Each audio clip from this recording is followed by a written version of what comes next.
In last year's Batman Arkham City, the Caped Crusader faced one of the greatest adventures yet in his legendary career. Now, that game has made its way onto the Wii U as Batman Arkham City Armored Edition.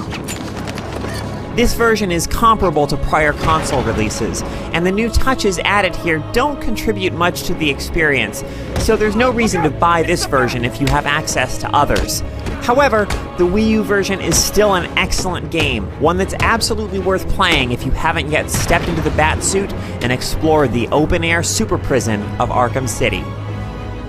The city is one of the stars of this game, and the fantastic art design that gave Gotham its rich sense of history is undiminished on the Wii U. Arkham City's world is fully realized and crammed with details that make examining every storefront and exploring every dimly lit alley a pleasure. The old GCPD building.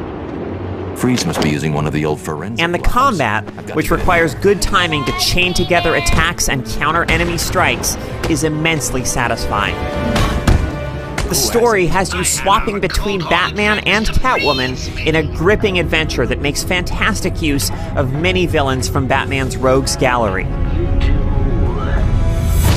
Batman and Catwoman sport different outfits here than their previous Arkham City getup. They now look a bit more metallic and, you guessed it, armored.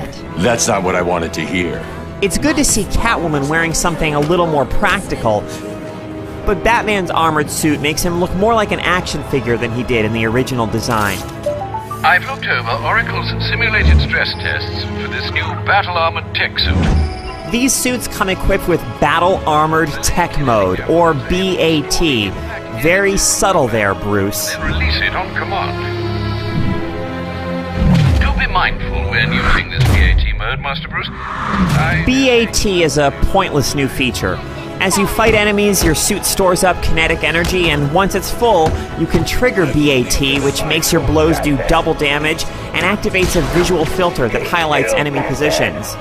Being able to do more damage at set times means you can worry about precision a little less, so it saps some of the excitement from combat. Of course, you're free to just ignore BAT and not use it, but you can't just turn it off entirely.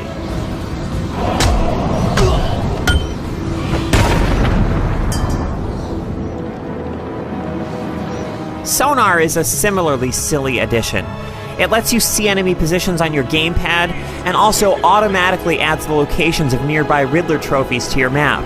Thankfully, you can avoid using sonar and just spot and tag trophy positions yourself, which is much more involving than letting the sonar do it for you. The one cool adjustment Armored Edition makes is in sound design. Now, radio transmissions come through the gamepad's speaker.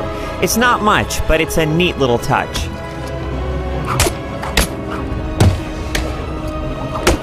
Armored Edition features all of the DLC from earlier versions, all of the challenge rooms and characters, as well as the Harley Quinn's Revenge story content.